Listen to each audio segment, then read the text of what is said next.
Today, we shall be discussing the credit control by the central bank and its objectives. What is the meaning of it? See, the central function of central bank, the main function of the RBI is to control the credit. What does this mean? This means to control the supply of credit in the economy. Now, when we talk about commercial banks, what do? They create credit. They are going to create credit. What RBI is going to do is to control the creation of credit by the commercial banks. If this control is missing, so what is going to happen is a very bad consequence for our country. It is very important that there should be an authority over all the commercial banks to regulate how much credit has to be created in the country. It can't go on and on without a check.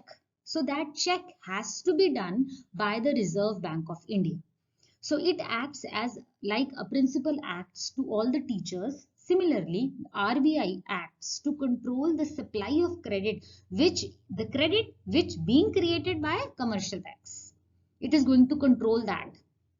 Now, control of credit implies increase or decrease in the supply of money in the economy by regulating the creation of credit by commercial banks. Now, ultimately, what is the aim? Either we can increase the supply of money as and when RBI wants, or we can decrease the supply of money. Either way, when we aim to increase the supply of money, we can take some measures, and obviously if we want to decrease the supply of money, then also RBI can take certain measures. So this is what is the meaning of credit control. Further, central bank has to control the supply of money to cope up with the situations of inflation and deflation. If RBI will act as a blind person towards what commercial banks are doing, so the country will be trapped in the situation either inflation or deflation. To avoid these situations, RBI has to act. Now, if the country is moving on the path of inflation, the supply of money is restricted. RBI will want that there should be minimum supply of money. The credit creation has to go very down because the country is going on the path of inflation. And if we are heading towards deflation, then the supply of money is liberalized. So what warning RBI will be giving to commercial banks during inflation is that you now please control how much credit you are giving it to the people. You have to control that. And similarly, if it is deflation, then RBI is going to give these instructions to the commercial banks that okay, go on and on with the credit creation. Now, how does that happen? What are those measures? That we'll discuss it in another article. Right now, modern economy is a credit economy since credit has come to play a major role in setting all kinds of monetary and business transactions. So if we look at present scenario, it is heading towards a credit economy. Whatever you are purchasing, it is not everything in cash. You are getting easy credit. If you have to construct a house, you will get a house loan, right? If you have to buy a car, that also you can buy in credit. And these days, so even if you want to buy a TV or you want to buy a washing machine or a fridge, all those things are also available on credit. Not only the big investment I'm talking about, the in every household what you need, your basic washing machines and all, those are also available on credit. So we are heading towards a credit economy. If we talk about say 20-25 years back, you want to finance a car, you want to buy any article for your house, it was a very difficult thing. Today anybody, you just go, you show your Aadhaar card where you are working, and then you will be getting that commodity on credit, right? So in every monetary transaction, in every business transaction, you are getting it on credit. Now changes in the volume of credit will influence the level of business activity and the price level. So what type of this credit creation is done by commercial banks? Ultimately, it will be affecting our business activity. It will be affecting the price level of the country. So Now listen, unrestricted credit creation by the commercial banks. Unrestricted, if RBI doesn't keep a control and let the commercial banks to let it go on and on, it will cause wide fluctuations in the purchasing power of money. Our money value will go very, very low. That will in turn pose a serious threat to our national economy, which will not be in the good interest of our country. So we realize that this credit control which is exercised by RBI is a very, very important thing. It is necessary for the central bank to keep the credit creation under control to maintain the stability in the economic system, to maintain this stability everywhere in the country. It is very, very important that RBI has to exercise this credit control.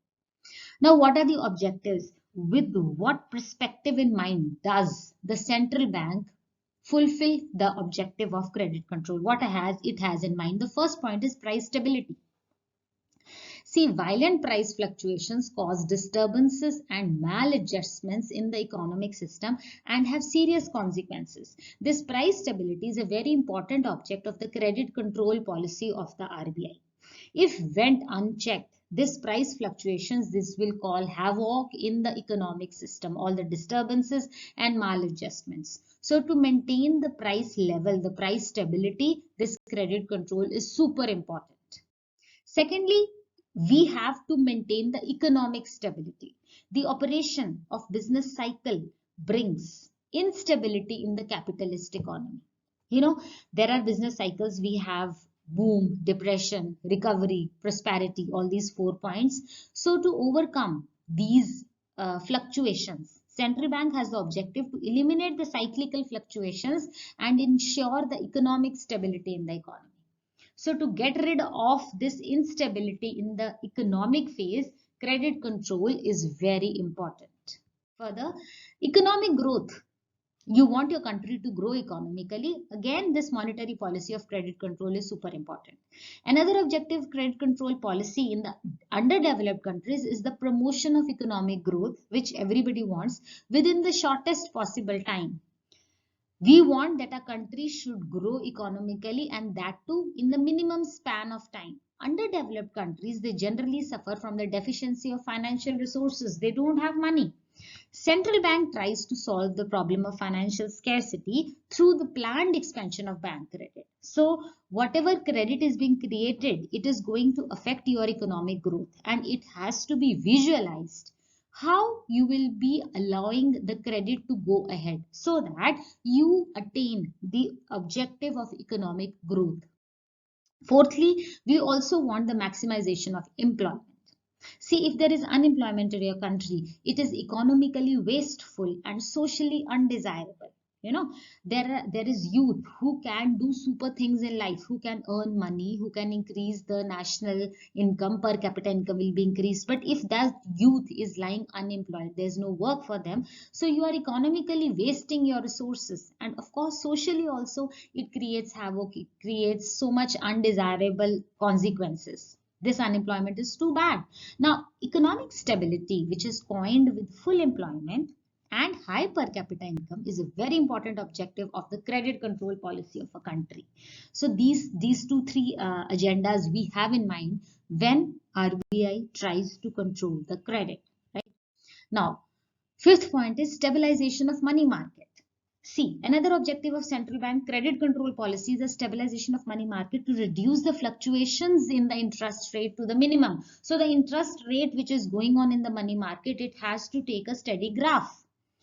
Credit control should be exercised in such a way that equilibrium in the demand and supply of money should be achieved at all the times. So it is in equilibrium, the money market.